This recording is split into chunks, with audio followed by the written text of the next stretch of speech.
হযরতে হামজা তীর নিয়ে যখনই তিনি জঙ্গলের ভেতরে এগিয়ে যাচ্ছেন, হরিণ দেখে নিজের কাছে চলে আসতেছে। কি গো আশ্চর্য, হরিণ তো দৌড়াবে আর আমার কাছে আসে। হরিণ একেবারে কাছে আসার পর ডাক দিয়ে বলে, মাবুদ, জীবনে আমার জবানটা খুলে দাও, আমি শুধু নবীর পক্ষে একটা কথা বলে জীবনটা ধন্য করি। আমি আগেই বলেছিলাম, নবীজির জন্য পৃথিবীতে সে যা করেছে একটাও আল্লাহ নষ্ট করেনি, একটাকেও আল্লাহ পাক না দিয়ে পারেননি। হরিণ যখনই বলেছে আমি নবীর পক্ষে একটু কথা বলতে চাই, আল্লাহ তার জবান খুলে দিয়েছে।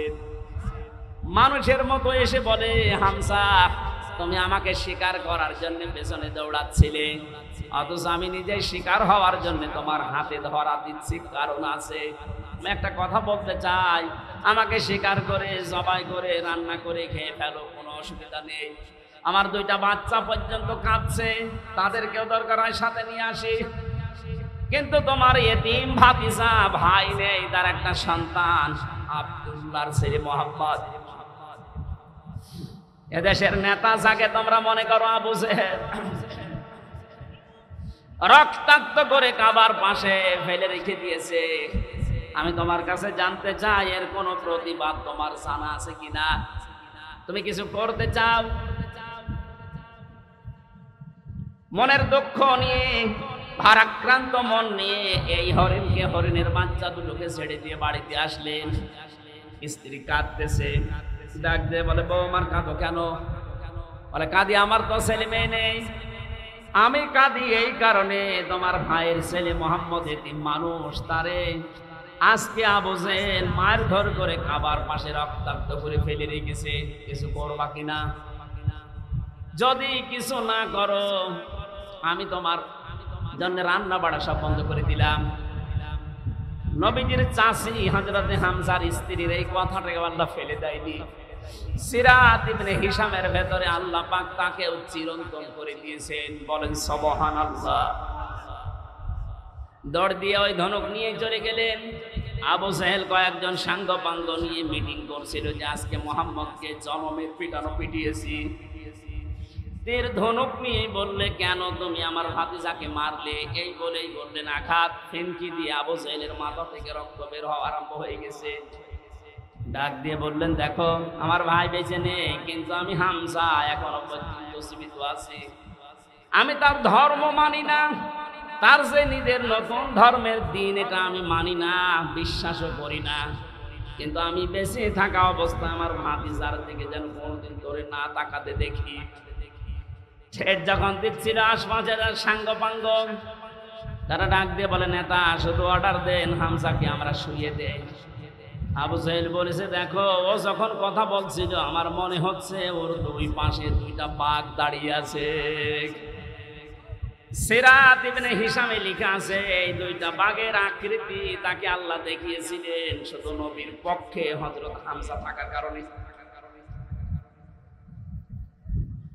বাড়িতে গেলেন, যাবার পথে হযরতে মুহাম্মদ রাসূলুল্লাহ কাত হয়ে পড়ে আছে পাহাড়ের পাদদেশে।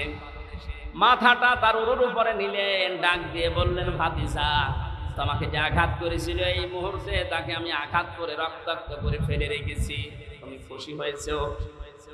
নবীজি এবার চোখ তুলে তাকালেন, বললেন, চাচা, আপনি এসেছেন, আমার শত্রুকে আপনি ওই পরিমাণে মার দিয়েছেন, আপনি আমাকে বলেন খুশি আছো কিনা? না, আমি খুশি হইনি। হযরত হামজা ওই সময় বলেছিল, ভাতিজা, কি করলে তুমি খুশি হবে তাই বলো, আমি আজ তাই করব। নবীজি বললেন, চাচা, সত্যি আপনি আমাকে খুশি দেখতে চান, আনন্দিত চান? বলে, হ্যাঁ, চাই, বলো। আপনি আবু জেহেল সহ তামাম পৃথিবীর সবাইকে যদি মারধর করেন আমাকে খুশি পাবেন না। আমি খুশি হব তখন যখন আপনি আমার এই আদর্শটা মেনে পড়বেন। লা ইলাহা ইল্লাল্লাহু মুহাম্মাদুর রাসূলুল্লাহ।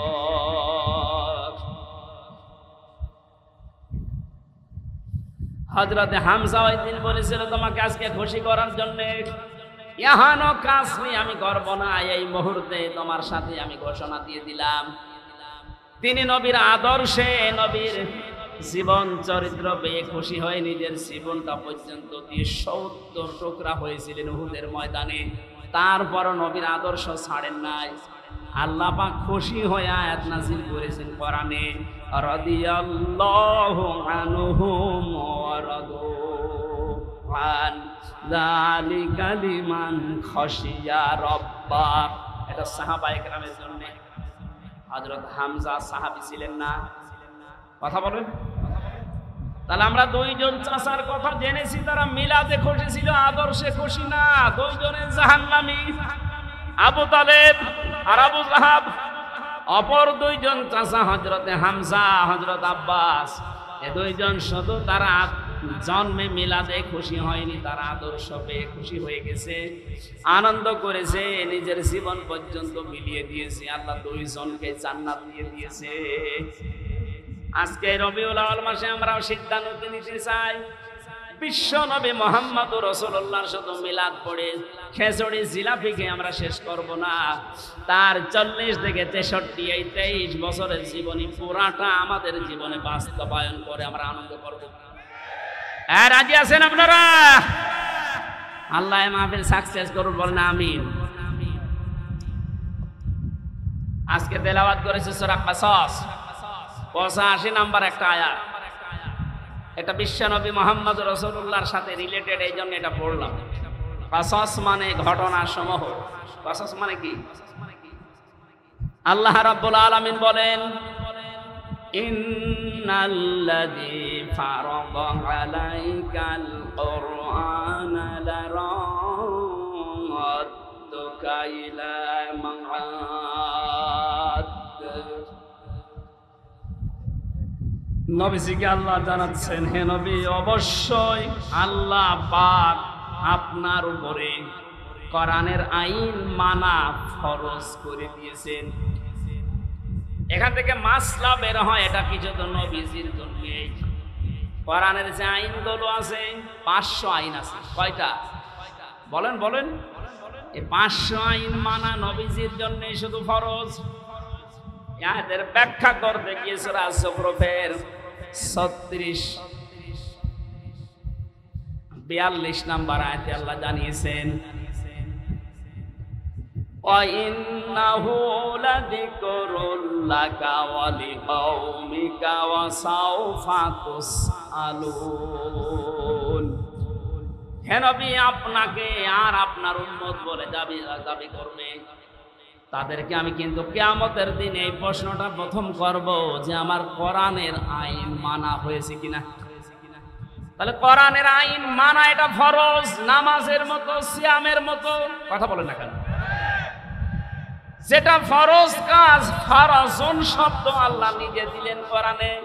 ইন্নাল্লাযী ফারাদা, আল্লাহ কিন্তু কাঁটা বাঁধেননি যে লিখে দিলাম, না, ফারাজ আমি ফরজ করে দিলাম। আলাইকাল কুরআনা, আপনার প্রতি আমার কোরআনের যে নিয়ম নীতিগুলো নাযিল হয়, এটা ব্যক্তি, পরিবার, সমাজ আর রাষ্ট্রে মানা এটা ফরজ। এটা কি? 96% মুসলমান আমরা এই দেশে বাস করি। কোরআনে কারিমের প্রচার করো, এই যে শব্দটা আল্লাহ পাক বলেন কোরআন প্রচার করো। ওয়াদাক্কির ফাইন্নাদ যিকরা তানফাউল মুমিনিন। হে নবী, আপনি কোরআনের আলোচনা করেন, কোরআন প্রচার করেন, এটা মুমিন যারা তাদের উপকার হবে। এই বিধানটা কার? আরো জোরে বলেন। অথচ 15.5 বছর এ কোরআন প্রচার করো, এই আদেশ মানতে গিয়ে এ মোস্তফা সাহেবের মতো মানুষেরা বহু মানুষের সাথে বার্গেন করা লেগেছে। আমি তো রংপুরে জেল থেকে বের হওয়ার পরে কয়েকটা অনুষ্ঠানে এসেছিলাম, ওই আগস্টের 5 তারিখে। ইনি একজন মেয়র রানিং তখন, তারপরও যারা দায়িত্বে ছিল ওই সময়, ওই সমস্ত মানুষের সাথে বার্গেনিং করা লেগেছে 96% মুসলমানের দেশে। কেন আমি কোরআন প্রচারের এই অনুষ্ঠানে বাধা দেবেন বলেন? ওরা জবাব দিতে পারেনি। এই যে সাক্ষী বসে আছে, জিজ্ঞাসা করেন, পুলিশ কমিশনের কাছে পর্যন্ত ওনার বার্গেনিং করা লিখেছে। অথচ কোরআন প্রচার করা এই নির্দেশ আল্লাহর, এই আইন কার? বলেন বলেন। এই আইনটা মানা তো তার জন্য ফরজ ছিল। কিন্তু নিজের চেয়ার ঠিক রাখতে গিয়ে, জালেমের তোষামত করতে গিয়ে, জালেমের স্বপ্ন পূরণ করতে গিয়ে তারা কোরআনে পর্যন্ত বাধা দিয়েছে। আল্লাহ পুরাটা উল্টিয়ে দিয়েছে। আজ রোজ আমার মনে হয় উনি যেহেতু কোরআন হাদিস পড়ে, কোরআন প্রসার হবে, মানুষ জানবে, শুনবে, মানবে। এটা নফল না, এটা ফরজ। আজকের এই আয়োজনে হাজার হাজার টাকা খরচ এমনি খেলা করার জন্য না। লক্ষ মানুষের ভেতরে একটা মানুষও যদি মন মানসিকতা পরিবর্তন হয়ে আল্লাহর বিধানের দিকে ঘুরে আসে, যত মানুষ এই অনুষ্ঠানে টাকা দিয়েছেন প্রত্যেকের টাকা ওসমানের মতো কবুল হয়ে যাবে। নবীজিকে আল্লাহ জানিয়েছেন আমার কোরআনের আইন মানা ফরজ। যত আইন আছে সব না কয়েকটা? বলেন বলেন। তাহলে কোরআন প্রসার করা, কায়েম করা, এর জন্য অর্থ খরচ করা, সময় দেওয়া। আজকে গুরুত্বপূর্ণ সময়গুলো, টাকাগুলো সব আমরা খরচ করছি এইটাই কারণ আমাদের নির্দেশ যে আপনি প্রসার করেন, কায়েম করেন। কারণ তিনটা জায়গায় যদি কেউ অর্থ খরচ করে ওই টাকার হিসাব আল্লাহ কিয়ামতে নেবেন না। এক নম্বরে কোরআন প্রসারে যদি কারো টাকা পয়সা খরচ হয়, আজকের কোরআন এই প্রচারের অনুষ্ঠানে যদি আপনার 10টা টাকাও খরচ হয়, কিয়ামতে ওই 10 টাকার হিসাব দেওয়া লাগবে না। বলেন মারহাবা। 2 নম্বরে, এই পৃথিবীতে কোনো মানুষ যদি জিহাদের ময়দানে কাজ করে, তার পেছনে যদি আপনি খরচ করেন, যেতে পারেন না, তাকে সাহায্য করেন, ওই টাকার হিসাব দেওয়া লাগবে না। 3 নম্বরে, যদি আপনার পরিবারস্থ লোকদের জন্য, বিশেষ করে যাদের সাথে রক্তের সম্পর্কগুলো আছে, এদের পেছনে যদি আপনার টাকা খরচ হয়, ওই টাকার হিসাব দেওয়া লাগবে না। এখানে মাসলা আসে, আজ অনেকে কৃপণ এত বেশি পরিবারস্থ লোকদের জন্য খরচ করতে চান না। না, এটা উচিত না। আপনার টাকা আর যখন হিসাব দেওয়া লাগবে না, তখন পরিবারস্থ লোকদের বিনোদন দেওয়ার জন্য বিশাল টেলিভিশন কিনে দেবেন। শরীয়তের ভেতর থেকে যতটুকু বিনোদন দেওয়া যায় অতটুকুর জন্য যদি আপনি তার জন্য টাকা খরচ করেন, এই যে মনে করেন ওয়াইফাই লাইন নিয়েছেন, ইন্টারনেট, প্রতি মাসে 1000 টাকা বিল দেওয়া লাগে। আপনি যদি দেখেন আপনার ছেলে মেয়ে, আপনার বউ এই ইন্টারনেট ফ্রি থাকার কারণে মাসে প্রতিদিন এখান থেকে কোরআনের নির্দেশগুলো নামায়, নবীজির হাদিসগুলো ওখান থেকে নামিয়ে পড়ে, এরকম পরিবেশ যদি আপনি তৈরি করে ইন্টারনেটটা নেন, ওয়াইফাই লাইন নেন, যত টাকা এর পেছনে খরচ করবেন এই টাকার হিসাব দিন, প্রসারে কায়েম হয়ে যাবে, হিসাব দেওয়া লাগবে না। কিন্তু পরিবেশ তৈরি না করে যদি ওয়াইফাই লাইন নিয়ে দেখেন আপনার মেয়ে, আপনার ছেলে উলঙ্গ নাচ দেখছে, আপনার তো ডবল সওয়াব হবে। এজন্য পরিবেশটা তৈরি করা লাগবে। আমি যে কথা বোঝাতে চাচ্ছিলাম, কোরআনের আইন মানা যেহেতু ফরজ, আমাদের এখন থেকে জীবনের টার্গেট থাকা লাগবে, আমি যাই করি না কেন কোরআন এদেশে কায়েম হবে, এদেশে কোরআনের আইন চলবে, এটা আমার জীবনের প্রথম কাজ আমি বানিয়ে নেব। যদি কেউ রাজনীতি মনে করেন, হ্যাঁ এটাই রাজনীতি, কারণ বিশ্ব নবী এইটা কায়েম করার জন্য 27টা যুদ্ধে তিনি নিজে নেতৃত্ব দিয়েছেন, আর 87টা গাজওয়া, সারওয়া, জিহাদ এগুলোর তিনি মানুষকে দিয়ে পরিচালিত করেছিলেন মাত্র 13 বছরে। কয় বছরে? বলেন বলেন। মক্কায় যে 53 বছরে এক থেকে ছিলেন, তখন তো কিছু করতে পারেননি, বুঝেছেন? ওখান থেকে যে মদিনায় গেলেন 53 বছর বয়সে, মাত্র 10টা বছর মদিনায় ছিলেন। এই 10 বছরের ভেতরে তাকে 27টা যুদ্ধে নিজের নেতৃত্ব দেওয়া লেগেছে। তাহলে বলেন তো বাস্তবতা কোথায়? নবীজি কোরআনের বিধান চালু করার জন্য এগুলো করেছিলেন না ব্যক্তিগত স্বার্থে? কোরআনের জন্য যদি উনি নিজে জিহাদের ময়দানে সেনাপতির দায়িত্ব পালন করে, তা 1টা 2টা না 27টা, ওইরকম যদি পরিস্থিতি আমাদের আসে যে তরবারি হাতে নেওয়া লাগবে, বোমা হাতে নেওয়া লাগবে, মানুষকে মেরে ফেলা লাগবে, এই সিচুয়েশন আসলে কোরআন কায়েমের জন্য ওইটাও জায়েজ আছে। আর ওইটা যদি কেউ রাজনীতি মনে করেন, জিহাদ মনে করেন, হ্যাঁ ওইটাই আমার জিহাদ, কারণ আমার জীবনের আসল টার্গেট ইন্নাল্লাযী ফারাদা আলাইকাল কুরআন লারাদ্দুকা ইলা মাআদ। আমি চাই আল্লাহর এই জমিনে অন্য কারো বিধান চলবে না, আমি চাই আল্লাহর বিধান দিয়ে জমিন চলবে। আলা লাহুল খালক ওয়াল আমরু, বানিয়েছেন যিনি, আইনও চলবে তার। কথা বলেন ঠিক কিনা?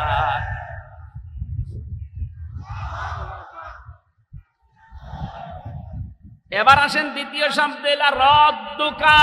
এই আলেম যারা আছেন, জ্ঞানী মানুষ যারা, গ্রামার বসে আর্মি, লাম দিয়েছেন আল্লাহ, লামে তাকিদ। আল্লাহ বলেন লা রাদ্দুকা ইলা মাআদ। নবী এটা কায়েম করতে গিয়ে আজকে আপনি অসহায় হয়ে পড়েছেন, কেউ আপনার পাশে নেই, শুধু একজন মানুষ আপনাকে সাপোর্ট করছে, বন্ধুদের ভেতরে হযরত আবু বকর। লা রাদ্দুকা ইলা মাআদ, আপনাকে আজ ওরা যেখান থেকে তাড়িয়ে দিচ্ছে, এই জায়গায় আমি আল্লাহ আপনাকে আবার ফেরত নিয়ে আসবো বীরের বেশে। ১৫০০ বছর আগের এই কথা, আমার মনে হয় ২০১৪ সালের ৫ই আগস্টে আল্লাহ বাস্তবে দেখিয়েছেন। এই ১৫.৫ বছর যাদের নাম উচ্চারণ পর্যন্ত এ দেশে নিষেধ ছিল, ৫ দিন আগেও যাদেরকে নিষিদ্ধ ঘোষণা করেছিল, কথা বলে না কেন? মনে হচ্ছিল ওই সময় পুরা জমিন আমাদের জন্য সংকীর্ণ, কোন জায়গায় আমাদের জায়গা নেই। শেষের ৫ দিন কি অবস্থায় ছিলেন আপনি বলেন? আল্লাহ বলেন লা রাদ্দুকা ইলা মাআদ। আপনি যাচ্ছেন আজকে একা একা, নবীজি ওখান থেকে বের হলেন, বাড়ি থেকে বের হয়ে তিনি আবু বকরের বাড়িতে গিয়ে ডাকলেন, আবু বকর। সঙ্গে সঙ্গে হযরত আবু বকর একটা টোপলা মাথায় নিয়ে দাঁড়িয়ে। নবীজি বলেছিলেন তুমি কি ঘুমিয়েছিলে না? একটা ডাক দিলাম তাও আস্তে করে চলে আসলে মানে? হযরতে আবু বকর বলেছিলেন, হে রাসূল, ৬ মাস আগে আপনি শুধু ইঙ্গিত দিয়েছিলেন যে হিজরত করা লাগতে পারে, তোমাকে সাথে নিতে পারি, আমাকে নেবেন, আপনি বলেননি নিতে পারি। এ পর্যন্ত শোনার পরে আজ ৬ মাস আমি প্রস্তুতি নিয়ে আছি, টোপলা টোপলে যা আছে বেঁধে আমি দরজার সাথে এইটা লাগিয়ে হেলান দিয়ে ঘুমিয়ে পড়ি, না জানি কখন এসে আপনি আমার আবু বকর বলে ডাকতেন। নবীর কথা শোনার জন্য তারা ৬ মাস দরজার সাথে পেট লাগিয়ে ঘুমায়। আর বিশ্ব নবীর আদর্শ আজ ভুলণ্ঠিত হয় দেশে। বিশ্ব নবীর আদর্শকে বিদায় করার জন্য ১৫.৫ বছর বহু চেষ্টা চালিয়েছে। কথা বলেন না কেন? নবীর শিক্ষাকে মাইনাস করেছে।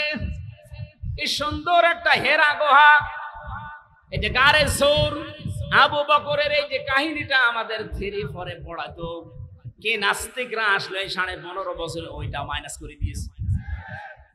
তারা নবীর একটা কথা মানার জন্য ৬ মাস ঘুমায় না, হেলান দিয়ে ঘুমায়।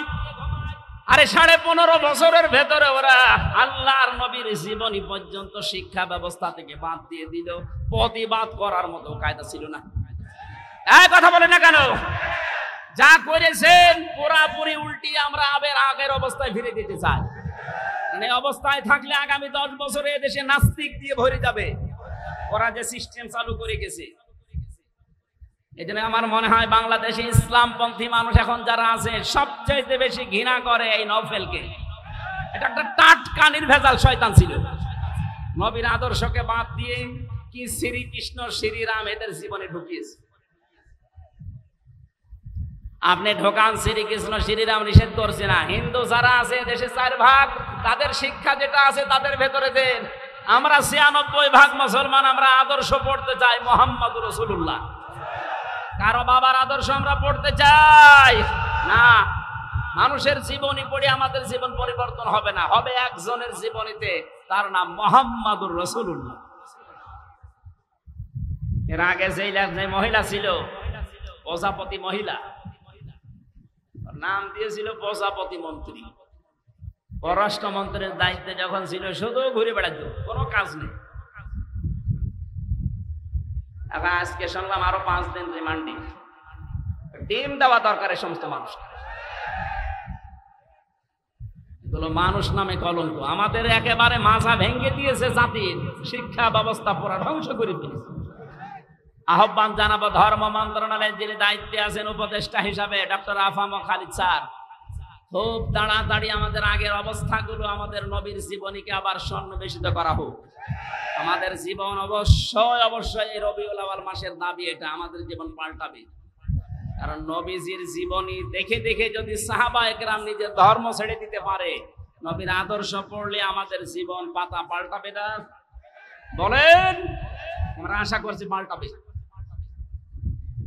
বিশ্বনবী তাকে নিয়ে চলে গেলেন গারে সৌর, যেটা বলা হয়। আমি নিজে উঠেছি, 3.5 ঘন্টা লেগেছে আমার মতো যুবক মানুষের। তাও তো ওই সময় আমার বয়স ছিল 30। 3.5 ঘন্টা ওই জায়গায় উঠে দেখলাম আল্লাহর নবী যেখানে বসেছিলেন, ঘুমিয়েছিলেন একটু আবু বকরের উপরে মাথা দিয়ে। ওরা যেখানে আক্রমণ করার জন্য ওই জায়গা পর্যন্ত গিয়েছিল, প্রত্যেকটা জায়গায় নবীজিকে আল্লাহ নিজে দায়িত্ব নিয়ে বাঁচিয়েছেন। সাপে কামড় দিয়েছিল আবু বকরকে, নবীজির থুথু মোবারকের কারণে আল্লাহ ব্যথা নিরাময় করে দিয়েছেন। মাকড়সা এবং কবুতর এসে জাল বনিয়ে ডিম পাড়া অবস্থায় নবীজির জীবনকে রক্ষা করেছে। মাকড়সার জালের নিচ দিয়ে যখন এই শত্রুদেরকে দেখা যাচ্ছিল, বিশ্বনবী ওই দিন নিজের সাথী আবু বকরকে বলেছিলেন, লা তাহজান ইন্নাল্লাহা মা'ানা। হে আমার সাথী, পাহাড়ের সাথে ভয় পাবেন না, আমরা দুইজন না, ওরা যদিও অনেক মানুষের পা আমরা দেখতে পাচ্ছি, আমরা দুইজন না, আমাদের সাথে মহান আল্লাহ আছেন। বিপদের এই কঠিন মুহূর্তে নবীজির এই কথাকে শোনার পরে আল্লাহ এত বেশি খুশি হয়েছিলেন, তাদেরকে ধোঁকা দিয়ে বোকা বানিয়ে ওখান থেকে আল্লাহ সব ফেরত পাঠিয়েছেন। কষ্ট করে করে নবীজি ওখান থেকে মদিনায় যাচ্ছিলেন, কিন্তু পা ছেঁচাড় দিতে দিতে যায়, দেখে হযরত আবু বকর। তিনি ডাক দিয়ে বললেন, আবু বকর, পায়ে কি ব্যথা? সাপে কামড় দিয়েছিল, এই জন্য কি পায়ে ব্যথা পেয়েছো? পায়ে আমার ছাঁচড় দাও কেন? হযরত আবু বকর বলে, ইয়া রাসূলুল্লাহ, সাপে কাটার যন্ত্রণা তো ওই সময় শেষ হয়ে গেছে, কিন্তু আপনি যখন সামনে দিয়ে হেঁটে যাচ্ছিলেন, পেছনে আমি যখন হেঁটে হেঁটে যাই, দেখলাম আপনার পায়ের ছাপ মাটিতে, এই বালি মাটিতে পড়তে পড়তে যাচ্ছে পাহাড়ি এলাকায়। আমি আবুল হাবকে চিনি, ও তো আবুল হাকাম, মানুষের পায়ের চিহ্ন পর্যন্ত দেখে বলে দিতে পারে এটা কার ছেলে, কখন হেঁটে গেছে। ও যদি কিছুক্ষণ পরে সকালবেলা এই রাস্তা দিয়ে যেতে যেতে দেখে যে আমরা হেঁটে গেছি, আমাদের ধরে ফেলবে।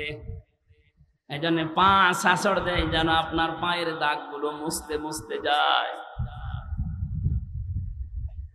গেলেন মদিনাতে, 10টা বছর অবস্থান করলেন। আজকে তিনি আর সাধারণ মানুষ নেই, যাওয়ার সময় নিয়ে গিয়েছেন কয়জন? আরো জোরে বলেন বলেন। এবার আসার সময় আসতেছেন 10,000 সাহাবী নিয়ে, প্রত্যেকের হাতে তরবারি। আমার তো মনে হচ্ছে 5 তারিখে, এর আগে যে 5 দিন আগে মাত্র 1 তারিখে নিষিদ্ধ ঘোষণা করেছিল, 5 তারিখে 5 দিনে এই দেশে 100 জনের 58 জন মানুষ ইসলামপন্থী হয়ে গেছে। কয়েকদিন আগের জরিপ বলছি, এদেশে 100 জনের 58 জন মানুষ এখন চাচ্ছে যে দেশটা ইসলাম দিয়ে চলুক। আপনি যেতে দেন এভাবে কয়েকদিন, দেখবেন এদেশে 100 জনের 100 জন মানুষই বলবে যে আমরা ইসলাম দিয়ে দেশ চালাতে চাই। তারা ইসলাম দিয়ে চললে টাকা পাচার হবে না, বেগম পাড়া হবে না। হ্যাঁ, কথা বলে না কেন? কেউ খেয়ে থাকবে, কেউ নেই খেয়ে থাকবে না। ইসলাম আসলে সবাই সমান। নিজের দায়িত্ব নিয়ে যাকাতের টাকাগুলো গরিবের বাড়িতে আপনি দিয়ে আসবেন। যাকাত নেওয়ার জন্য মানুষ দলে দলে পালে পালে আপনার বাড়িতে এসে পিষে মরবে না। নিজের দায়িত্ব থেকে আপনি নিজে দিয়ে আসবেন। অনেকে মনে মনে করে যে ইসলাম যদি এসে যায়, তখন আমি যে লাল পানি খাই, আমি যে একটু ডাল খাই, আমি যে একটু বাবা খাই, আমি যে আকিস বিড়ি খাই, আসিস বিড়ি খাই, কি হবে? এগুলো কি হবে? শোনেন, ইসলাম যদি সত্যি এদেশে কায়েম হয়ে যায়, এই যে মেয়র সাহেব যদি এখন বিড়ি খায় কি আমি জানি না, খায় আকিস বিড়ি বা আজিজ বিড়ি যাই খায়, মসজিদের ভেতরে যদি প্রবেশ করে, পুরা মসজিদটা আল্লাহর রহমত দিয়ে ছায়া দেওয়া। এই জন্য মসজিদে উনি প্রবেশ করলেই বলে আল্লাহুম্মা আফতাহ আলী আবওয়াবা রহমাতিক, হে আল্লাহ তোমার রহমতের দরজা সব আমার জন্য খুলে দাও। একথা বলে না? একথা বলে না কেন? তার মানে মসজিদ হচ্ছে রহমতের জায়গা। পৃথিবীতে কেউ যদি আল্লাহর রহমত পেতে চায়, দয়া চায়, তাহলে তার মসজিদে যাওয়াই লাগবে, মাস্ট বি। রহমতের জায়গা মসজিদ ছাড়া দুনিয়ায় নেই। কিন্তু কোন মানুষ যদি পৃথিবীতে গজব চায়, জেনা ব্যভিচার যেখানে হয়, যেখানে মানবতার লুণ্ঠন হয়, মানুষের অধিকার নষ্ট করা হয়, ওই জায়গায় যেন সে যায়। আমার মনে হয় যারা মানবতাকে ধ্বংস করার জন্য, ইসলামকে বিদায় করার জন্য যারা সলা পরামর্শ করেছিল, যে সমস্ত বাড়িতে বসে বসে, যে সমস্ত ঘরে বসে বসে আপনি তাকান তাদের দিকে, ওই মানুষগুলোর জায়গা, বাড়ি, ঘর এখন সব অভিশপ্ত হয়ে গেছে। এই কথা বোঝার চেষ্টা করে। আমি তো আমার কুষ্টিয়ার কথা বলছি। আলেমদের বিরুদ্ধে সবচেয়ে বেশি জঘন্যতম শত্রু হিসাবে কাজ করেছিল যারা, আমি নাম নিয়েই বলছি, এই হানিফ আর ইনু। 5 তারিখের বিকাল আসতে দেরি, ওদের বাড়ির ইট পর্যন্ত মানুষ খুলে দিয়ে চলে গেছে। কারণ কি? ওটা গজবের জায়গা। ওখানে বসে বসে আলেমদের বিরুদ্ধে, ইসলামের বিরুদ্ধে ওরা সলা পরামর্শ করত। আল্লাহর নবী মুহাম্মদুর রাসূলুল্লাহ সাল্লাল্লাহু আলাইহি ওয়াসাল্লাম, আজকে তিনি আর একা আসতেছেন না, সাথে আছে 10,000 এবং প্রত্যেকের হাতে খোলা তরবারি। কাবা শরীফ পাওয়ার কিছু দূর আগে নবীজি তাঁবু টাঙালেন রাতের বেলা। কালকে আমরা মক্কা বিজয় করব, দখল করব মক্কা। ওরা বহু অত্যাচার এই 13 বছর আমাদের উপরে করেছিল। যাদেরকে ওরা হাত কেটে দিয়েছে, পা কেটে দিয়েছে, সেই আম্মার, ইয়াসির, বেলাল, খাবায়েব, খব্বাব সব আজকে সাথে এসেছে। বিশ্বনবী সবাইকে ডাক দিয়ে বললেন যুদ্ধের কিছু কৌশল আছে। ওরা আবু জেহেল তো বদরের ময়দানে শেষ হয়ে গেছে, নেতৃত্বে আছে আবু সুফিয়ান, লোকটা ছাড়বে না, খুব বিচক্ষণ মানুষ। এখানে আমাকেও বিচক্ষণের পরিচয় দেওয়া লাগবে। সাহাবায়ে কেরাম, তোমরা 3টা কাজ বেশি বেশি করবা, আর 3টা কাজ একেবারেই করবা না। যে 3টা কাজ একেবারেই করবা না, কোন মহিলা, কোন নারী, এদের গায়ে হাত দিবা না। 2 নম্বরে কোন শিশুর গায়ে হাত দিবা না। যদি কেউ ক্ষমতা পায়, বিজয় হতে পারে, তাহলে তাদের এই কর্মসূচিগুলো নেওয়া দরকার। যে মহিলাদের গায়ে হাত দেওয়া যাবে না, শিশুর গায়ে হাত দেওয়া যাবে না, কোন বৃক্ষ কাটা যাবে না। অথচ 15 বছরের ভেতরে দেখেন পুরা উল্টা। ক্ষমতা পেয়ে কত নারীকে বিনা কারণে জামাত ইসলাম করে, ছাত্রী সংস্থা করে, ইসলামের বৈঠক করে, এই নাম দিয়ে গ্রেফতার করে জেলখানায় পাঠিয়েছে। আবার আমি নবীর উম্মত, আমি হজ করে এসেছি, এই ঘোষণা দিলাম, আপনার লজ্জা করে না? নবীজি বললেন শিশুর গায়ে হাত দেবে না। বাস্তবে দেখলাম এই দেশের শিশুর অপরাধের জন্য, বাবার অপরাধে শিশুকে ধরে ধরে তারা জেলখানায় দিয়েছে। এই যে হুজুরটার নাম বললাম, শিশু হুজুর না, ওর বয়স আছে কিন্তু শিশু হুজুর তো। ওর পোস্টারে পর্যন্ত মানুষ লিখে দিত শিশু বক্তা। শিশুকেও আপনি ছাড় দিলেন না। এই আপনার ক্ষমতা পাওয়ার কারসাজি। নবীজি বললেন আমার বিজয়ের 2য় শর্ত, করবা না শিশুর গায়ে হাত দিবা না, বৃক্ষ কাটবা না।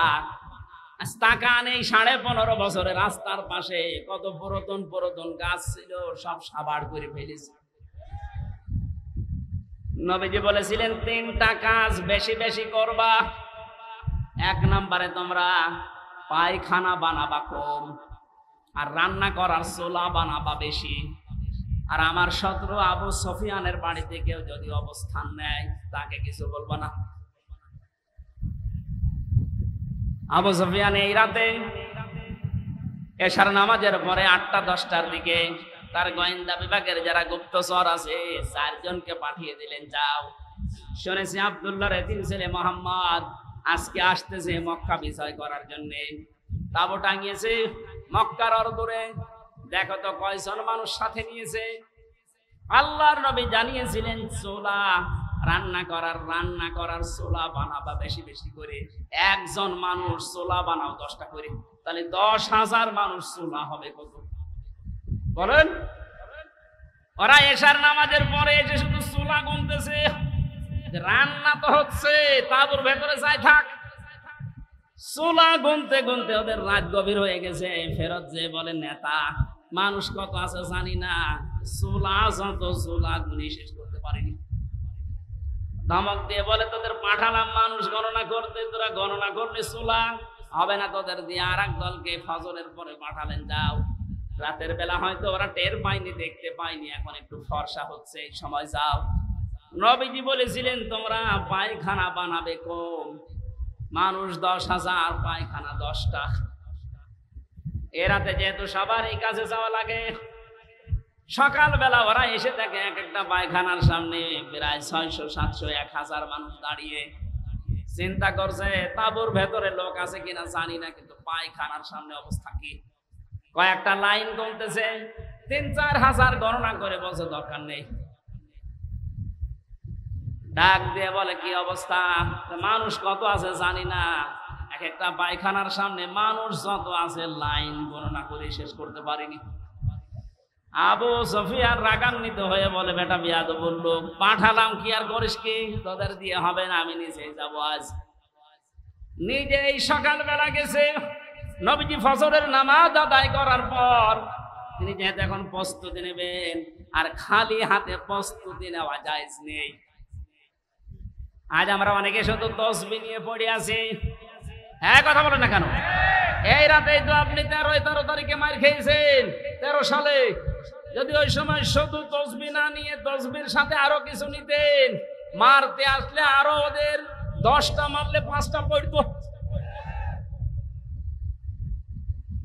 নিজে পাহাড়ের পাদদেশে দাঁড়িয়ে দৃশ্য দেখেন, নবীজি 10,000 সাহাবীকে তরবারি দিয়ে দাঁড় করিয়ে রেখেছে। সূর্যের আলো লাগতেছে, চিক চিক করে আলো জ্বলে। মনের অজান্তে এই কথা তার মুখ দিয়ে বের হয়ে গেছে। আহ, কি সুন্দর দৃশ্য লাগছে। গিয়েছে একজন সাথে নিয়ে, আজকে এসেছে হাজার হাজার মানুষ নিয়ে। পেছনে তাকিয়ে দেখেন নবীর আপন চাচা হযরত আব্বাস। ডাক দিয়ে বলে, আব্বাস তাকাও তোমার ভাতিজার দিকে। আজকের এই দৃশ্য দেখে মনে হচ্ছে তোমার ভাতিজা বিশাল বাদশা হয়ে গেছে। হযরতে আব্বাস বলছে, আবু সুফিয়ান তোমার চোখ তোমাকে ধোঁকা দিচ্ছে, ভালো করে চোখ মোচন করে আবার খুলে দেখো, এর নাম বাদশাহী না, এর নাম নবুয়ত। এর নাম যদি বাদশাহী হতো তাহলে আজকে তোমার আবু সুফিয়ানের কল্লাটা মাথার উপরে থাকতো না, এ ঘাট থেকে আলাদা হয়ে যেত। তরবারি দেখতে পাচ্ছ ঠিক, কিন্তু এর নাম বাদশাহী না, এর নাম নবুয়ত। আমার মনে হয় 1500 বছর পর 5 তারিখের মে মাসে, আগস্ট মাসের পরে যা দৃশ্য আমরা অন্যান্য দলের পক্ষ থেকে পেয়েছিলাম, যে যেখানে পারে অনেকে লুটপাট আরম্ভ করেছিল, চাঁদাবাজি আরম্ভ করেছিল। একটা মানুষকে দেখলাম, তিনি সবচেয়ে বেশি নির্যাতিত হয়েছিলেন এই 15.5 বছরে। তারও তো ক্ষমতা ছিল, তারও লক্ষ লক্ষ মানুষ ছিল দেশে। তিনি ঘোষণা দিলেন, না আজকের এই দিনে আমি কাউকে কিছু বলবো না, সবাইকে সাধারণ ক্ষমা ঘোষণা করে দিলাম। শেখ সাদী রহমতুল্লাহ আলাইহি নাম শোনেননি? উনি নবীজিকে তাহাজ্জুদের নামাজের বাই নামাজের পার্টিতে ঘুমন্ত অবস্থায় স্বপ্নে দেখেছিলেন। কি অবস্থায় বলেন? পৃথিবীর এই চর্মচক দিয়ে নবীজিকে জেগে থাকা অবস্থায় দেখা সম্ভব না। কিন্তু আজ 2-3 দিন একটা বিষয় নিয়ে বিতর্ক চলছে। বাংলাদেশের একজন নাম করা আলেম ছিলেন, কিন্তু বাতিলের 5 গোলা, ফরিদউদ্দিন মাসুদ। এই লোকটা আকীদা পেশ করেছে যে আমি জীবিত অবস্থায় রাসূলকে দেখেছি। নাউজুবিল্লাহ। এটা কোনো মুমিনের আকীদা না, এটা ভ্রান্ত আকীদায় আছে। ও যদি তাওবা না করে ও মুশরিক। কথা বলছেন না? হযরতে শেখ সাদী ঘুমের ভেতরে তিনি বললেন, হে রাসূল, আমার চিন্তার বিষয়ে জীবনে বহু কিছু লিখেছি, কোনোদিন আমার কলম থেমে যায়নি। আজকে আপনাকে আমি লিখতে গিয়ে তৃতীয় লাইনে আমার কলম থেমে গিয়েছে, আর মনে আসে না যে কি লিখবো, মিলাতে পারি না। নবীজি স্বপ্নের ভেতরে ডাক দিলেন, সাদিক কলমটা হাতে নাও, আর আমি যা বলি এটা লিখে নাও। বলো তো কে কে লিখেছিলে তুমি? হযরতে শেখ সাদিক ঘুমের ভেতরে নবীজিকে শোনালেন, বালাগাল উলা বিকামালিহি কাশাফাত দুজা বিজামালিহি হাসনাত জামিউ ফাসালিহি। নবীজি বললেন, লেখো সাল্লু আলাইহি ওয়া আলিহি। বলে বলেন মারহাবা। এই লোকটার এই যে কবিতা, এটা দরুদ শরীফ না, এটা কবিতা, কিন্তু এটা এত বেশি প্রসিদ্ধি লাভ করেছে তামাম দুনিয়ায়। শুধু বাংলাদেশ না, পাকিস্তান, ভারতে না, বহু দেশে আল্লাহ আমাকে নিয়েছে। বড় বড় আলেম যারা ইসলামিক স্কলার, দেখি বক্তব্যের শুরুতে কয়টা লাইন আগে জনগণের সামনে বলে নেয়, যদিও এর ভেতর অনেক সুন্দর সুন্দর কথা আছে। এই লোকটার 120 বছরের জীবনের মাত্র এই একটা লাইন আল্লাহ পাক এত বেশি পছন্দ করেছিলেন নবীজির কারণে। কার কারণে বলেন বলেন? এই জন্য মানুষের জীবনের কখন কোন কাজটা কবুল হয়ে যায়, নবীজির জন্য দুনিয়ায় যে যা করেছে আল্লাহ, কাফের হলেও নষ্ট করেনি। এই যে আবু লাহাব একটা কাফের, ওর নামে আল্লাহ কোরআনে সূরা দিয়েছেন, আয়াত নাজিল করেছেন, কিন্তু তার এই কাজটাকে আল্লাহ নষ্ট করেন না। যে দুইটা আঙ্গুল দিয়ে ওই ইশারা দিয়ে নবীর জন্মে খুশি হয়ে নিজের কাজের মহিলাকে আজাদ করে দিয়েছিল, কিয়ামত পর্যন্ত ওকে আল্লাহ শাস্তি দেবে কবরে, এইটা ফাইনাল। কিন্তু এই দুইটা আঙ্গুল মুখের ভেতরে সোমবারের দিন যেদিন নবীজি এসেছিলেন, মুখের ভেতরে একটু যদি চোষা মারে একটু আনন্দ পায়। সুবহানাল্লাহ বলতে পারেন নাই? একটা কাফেরের কাজকে আল্লাহ নষ্ট করেননি নবীর জন্য। কার জন্য? আর এক চাচা আবু তালেব, এই লোকটার কাজও আল্লাহ নষ্ট করেনি। এত খুশি হয়েছিল নবীর জন্মে, কিন্তু আদর্শের কথা যখনই বলতে গেছে না, তখন উনি আর মানতে চান না। তাকে পাহারা দিয়েছিলেন, ছোটবেলা থেকে জীবন দিয়ে পাহারা দিয়েছিলেন।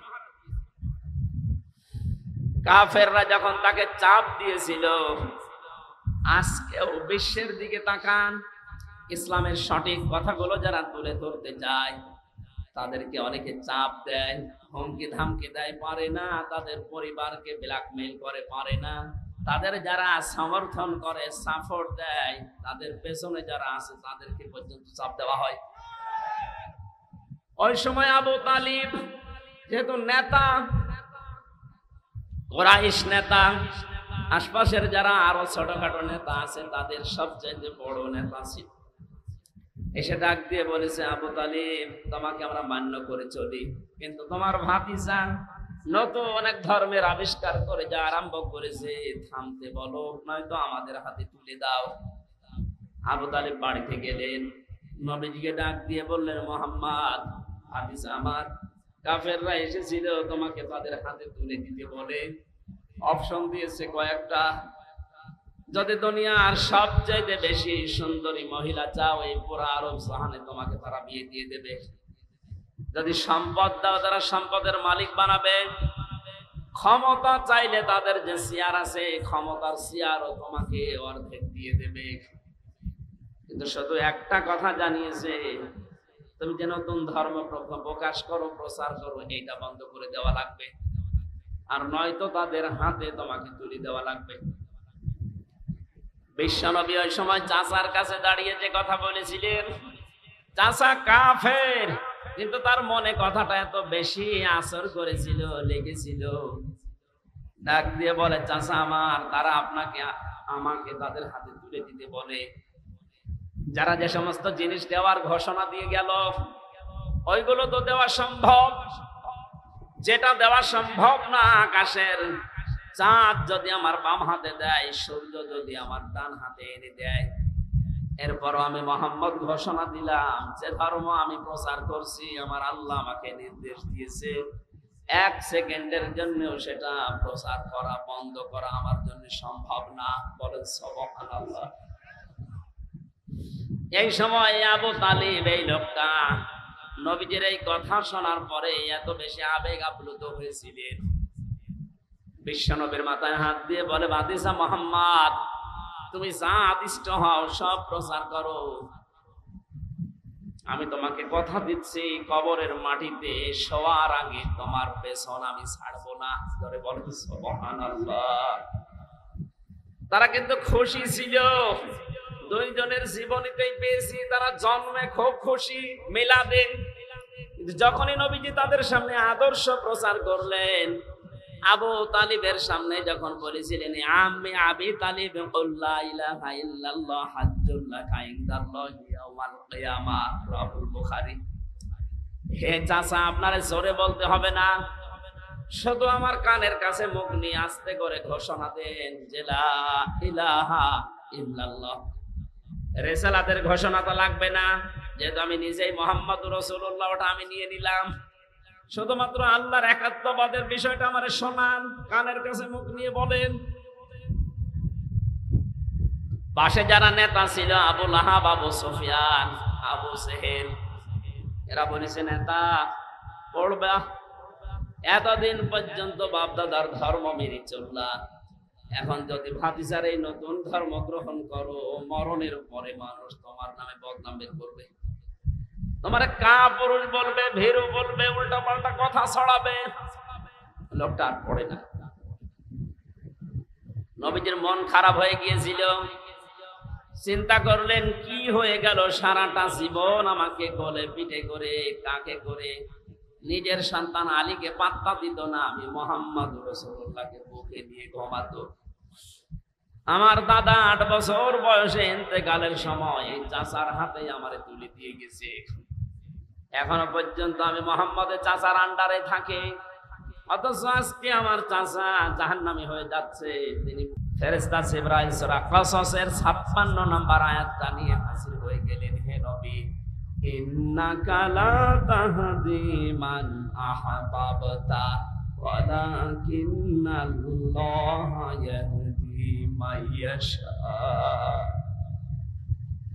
তাফসীরে ইবনে কাসিরের ভেতরে আছে, নবীজি ডাক দিয়ে বলেছিলেন, চাচা, বহু চেষ্টা করলাম আপনার পেছনে, আপনি এই কথা বললেন, আমার মনটা খারাপ হয়ে গেল।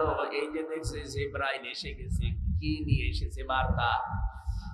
ফেরেশতা জিবরাইল বলে, আপনি মন খারাপ করবেন না, কাঁদো কাঁদো অবস্থা আপনার দেখতে পাচ্ছি, কেন আপনার মন খারাপ হয়? হেদায়েত কি আপনার হাতে আল্লাহ দিয়েছেন বলেন? এটা তো আল্লাহ নিজের হাতে রেখেছেন। এটা যে আপনার চাচা, এটা আল্লাহ জানে। সারা জীবন আপনাকে গলে নিয়ে, কাকে নিয়ে, পিঠে নিয়ে, বুকে নিয়ে মানুষ করেছে, খাওয়া দাওয়া দিয়েছে, আল্লাহ দেখেছে। কিন্তু লোকটার মন নেই। আপনি এত চেষ্টা করার পরেও লোকটার মন নেই। এই জন্য আমার আল্লাহ পাক তাকে জোর করে হেদায়েত দেয়নি, কারণ হেদায়েত কে পাবে এটা আপনার চাইতে আল্লাহ ভালো জানেন। বলেন সুবহানাল্লাহ। এই লোকটা এত কিছু করেছিল জীবনে, খুশি আনন্দ মিলাদে, কিন্তু নবীর আদর্শের কথা শুনে তার মুখ ফিরিয়ে নিয়েছে। এই জন্য হাদিস হচ্ছে এটা, কিয়ামতের দিন নবীজি বলেন, আমার এই চাচা আবু তালিবের পায়ের নিচে জাহান্নামের জুতা আল্লাহ পরিয়ে দেবে।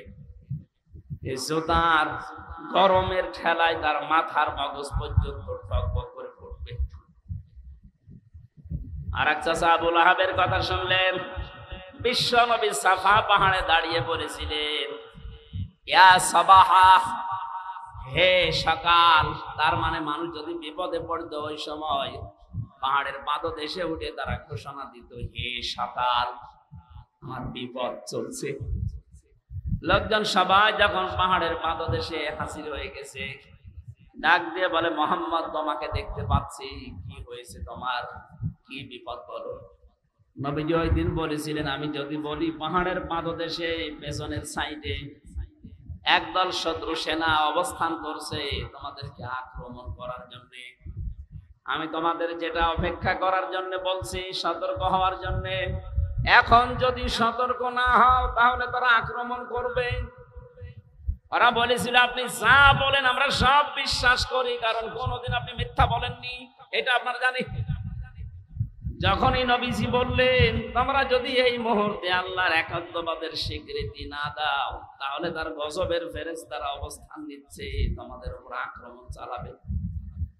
সামনে কেউ কোনো কথা বলে নাই, হাজারো মানুষের একটা লোক দাঁড়িয়ে একটা পাথর নিয়ে নবীজির দিকে নিক্ষেপ করেছিল আর জানিয়েছে তাব্বালাকা আলিহাদা জামাতানা ইয়া মুহাম্মদ, এ মুহাম্মদ তুই ধ্বংস হয়ে যা। বলেন নাউজুবিল্লাহ। এই কথা বলার জন্য আমাদেরকে একত্রিত করলি, তুই ধ্বংস হয়ে যা, বরবাদ হয়ে যা, তুই নষ্ট হয়ে যা। আল্লাহ পাক এত বেশি নারাজ হয়েছিলেন এই কথার দ্বারা, ও হাত তুলে পাথর নিক্ষেপ করেছিল মাত্র এক হাত দিয়ে। কয় হাত? বলেন বলেন। অথচ কোরআন বলছে তাব্বাত ইয়াদা আবি লাহাবি ওয়া তাব। এখানে তাব্বাত ইয়াদুন না, ইয়াদা নিয়েছিল। তাসনিয়ার কারণে নুনটা পড়ে গেছে, ইজাফতের কারণে নুনটা পড়ে গেছে। তাব্বাত ইয়াদা শব্দের শাব্দিক অর্থ হচ্ছে দুই হাত। আল্লাহ বলেন আবু লাহাবের দুই হাতই ধ্বংস হয়ে যা। প্রশ্ন আসতে পারে আল্লাহ কি অবিচারক? বলেন, সে তো এক হাত দিয়ে পাথর নিক্ষেপ করেছিল নবীর দিকে। আল্লাহ যদি রাগ করে কিছু করেও তাহলে তার এক হাত ধ্বংস হওয়ার কথা বলবেন? তাব্বাত ইয়াদুন কথা বলে না কেন? দুই হাতের কথা দিলেন। আমি যদি এখন এই যে জিনিসটা পাথর মনে করি এখান থেকে নিক্ষেপ করি, শুধু এক হাতের দ্বারা হবে না, এই হাত নড়াচড়া করবে। কথা বলে না। আপনি দেখেন কোন পাথর নিয়ে যদি জোরে নিক্ষেপ করেন দূরের দিকে, এই হাত দিয়ে যদিও মারেন এই হাত নড়াচড়া করবে, সাপোর্ট দিচ্ছে, সমর্থন জানাচ্ছে। আল্লাহ পাক বলেন যখন পাথর নিক্ষেপ করে নবীর দিকে এক হাত দিয়েই করেছিল, কিন্তু এই হাত দিয়ে একটু নড়াচড়া করেছে, এটা আমি ওই হাতও রাখলাম না, নষ্ট করে দিলাম। এতটুকু আল্লাহ শেষ করেননি। শুধু আয়াত নাযিল করে আল্লাহ শেষ করবেন তা না, কিয়ামত পর্যন্ত আয়াত থেকে মানুষ যেন শিক্ষা নিতে পারে। যেহেতু তার দুই হাত আল্লাহ ধ্বংস করেছিলেন, কারণ এতটুকু যে হাত একটু নড়াচড়া করে সাপোর্ট দিয়েছে। আজ ১৫০০ বছর পর বিশ্ব নবীর আদর্শের পেছনে যারা লেগেছেন, বিভিন্ন মানুষ আমরা দেখতে পাচ্ছি। হয়তো আপনি এই ডান হাত দিয়ে শক্তি সামর্থ্য অনুযায়ী কাজ করছেন, আর বাম হাত দিয়ে পেছনের দরজা দিয়ে অনেক রাঘব আর টাকা পয়সা ক্ষমতা দিয়ে আপনাদেরকে সাপোর্ট দিচ্ছে।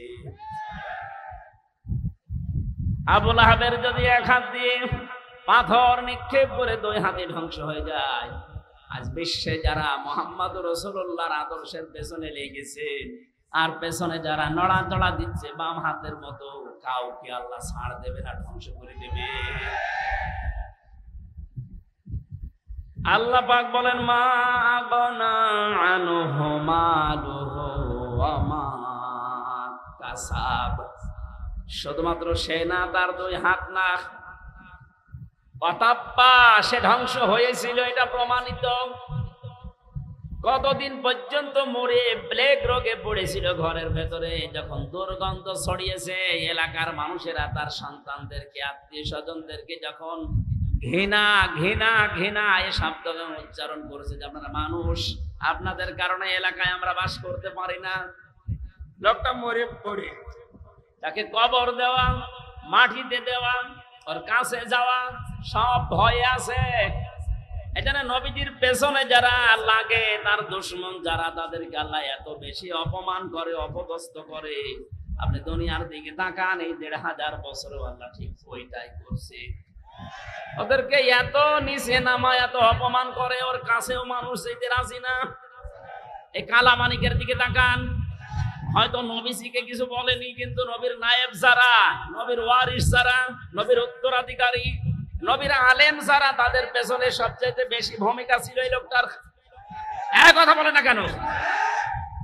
এবং হাসানুল হক ইনুর, রাশেদ খান মেননের, এই শয়তানরা আর যাই করুক, আলেমদের পেছনে লাগার এক নাম্বার উস্তাদ ছিল। আল্লাহ এদের অপমানও বেশি করেছে। আর উপরে ঠিকঠাক, ভেতরে সদরঘাট যারা ছিল উপরে আলেমদের সাথে ভালো ব্যবহার করত, আর ভেতরে গোড়া কেটে দিত। তার ভেতরে হাউ আঙ্কেল একজন, ওই ছোট হুজুর যে পিসকে হুজুর, ওইটা আমার সাথে ছিল ছেলে। ও আমারে বলছিল, হামজা ভাই এই হাউ আঙ্কেল উপরে উপরে আমরা দেখি অনেক ভালো মানুষ, ব্যবহারও ভালো করতো। রিমান্ডে আমারে যখন নিয়েছে, হাতির ছিলে রাত 12:30টার সময় আমারে নিয়ে গেল। দুই দিকে রাস্তা ব্লক করা, 12:30টা একটাই। আমার পুরা পোশাক খুলেছে, হাতে আমার সিগারেট লাগিয়েছে, আর একটা অর্ধ উলঙ্গ মেয়ে লোক কোথা থেকে যেন নিয়ে এসে আমার পাশে দাঁড় করিয়ে ছবি তুলছে। যারা যারা আছে আমার সামনে, পুলিশের কনস্টেবল এসআই যারা, ওরা বলছে এটা সকালবেলা ইন্টারনেটে দিয়ে দেব, মানুষকে জানবে দেশের মানুষ যে হুজুর কত খারাপ। এত অসহায় মনে হচ্ছিল নিজেকে। এমনিতেই তো আমি ছোট মানুষ ওদের তুলনায়, আমার বয়স বেশি, কিন্তু আমি তো সাইজে ছোট।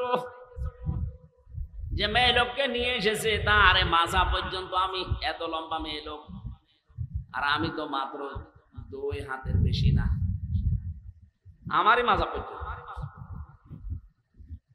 এক এসআইকে ডাক দিয়ে বললাম, ভাই আপনারা যা করছেন এটা কি হারুন সাহেব জানে? জানে না মানে? উনি তো করাচ্ছে। অথচ তার আগের দিনও রিমান্ডে এত ভালো আচরণ আমার সাথে করে গেল। মাওলানা সাইদি সাহেব, মাওলানা মামুনুল হক, এমনকি আমির হামজা, এই সমস্ত নাম নিয়ে বেশ ভালো ভালো কথা বলছিল আমার মুখ থেকে কিছু বের করার জন্য। অথচ আজকে নাকি আচরণ গুলো সব তার নির্দেশে হচ্ছে।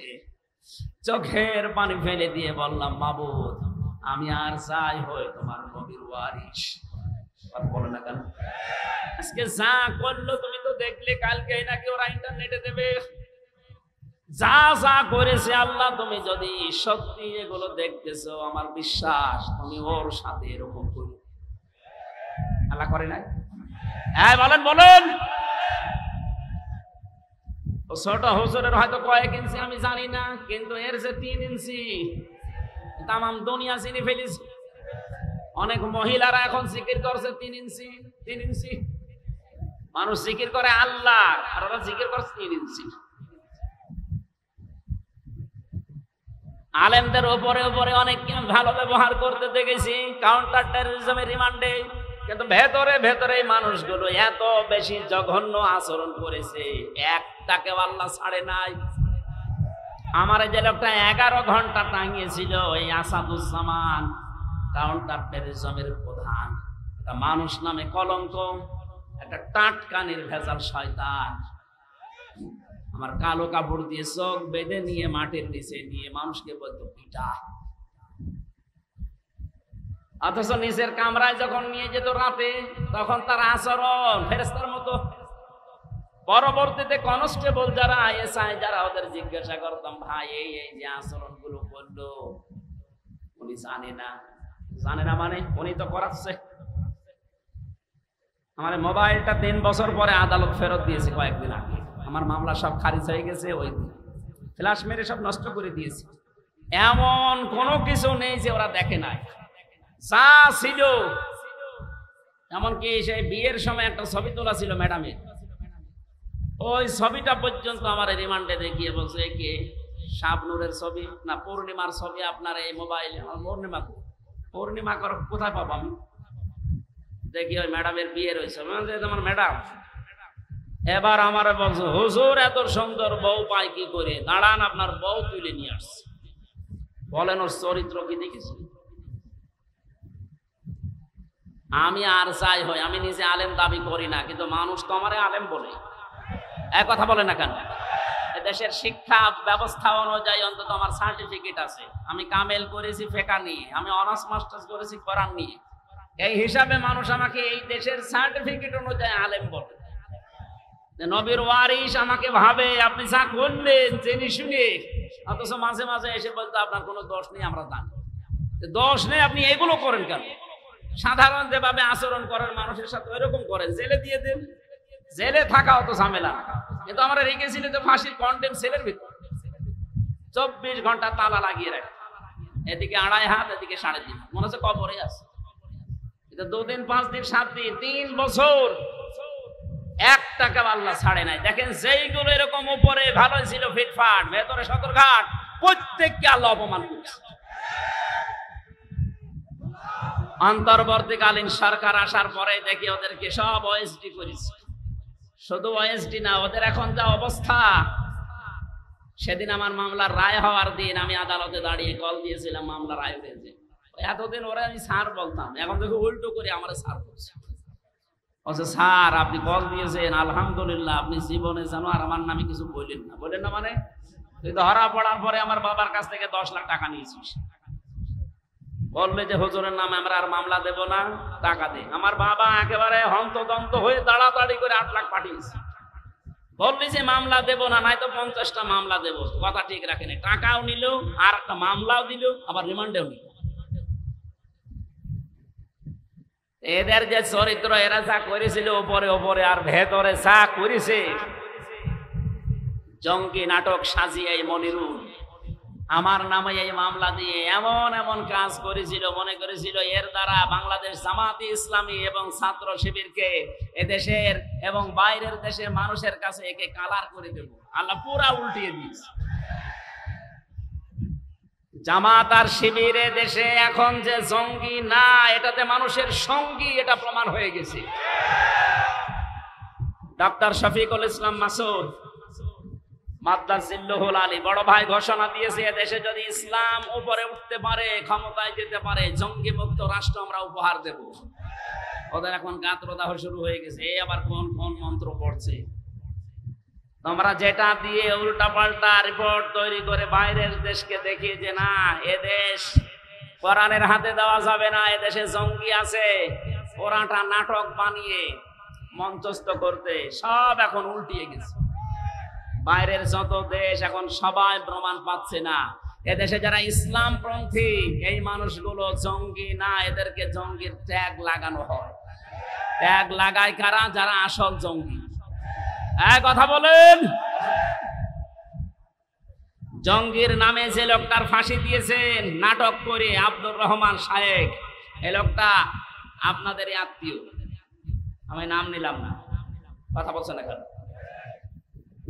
এই জন্য আমার কথা ছিল, আপনার যে মাল সম্পদ, আপনার যে রায়, আপনার যে সমর্থন, হয়তো ডাইরেক্ট অনেকে নবীর বিরুদ্ধে, নবীর ওয়ারিসদের বিরুদ্ধে কিছু করে না, পেছনের লাইন দিয়ে অনেকে সাপোর্ট দেয়, তাদেরকেও আল্লাহ ছাড়ে নাই। কারণ এই আয়াত আল্লাহ 1500 বছর আগে দিয়েছে, কিয়ামত পর্যন্ত ছাড়বেও না। সায়াসলা নারং যাতা লাহাব, অতি শীঘ্রই আমি তাকে লেলিহান আগুনে প্রবেশ করাবো। অমরাত, তার স্ত্রীকেও, কারণ তার স্ত্রীও নবীর বিরুদ্ধে ছিল।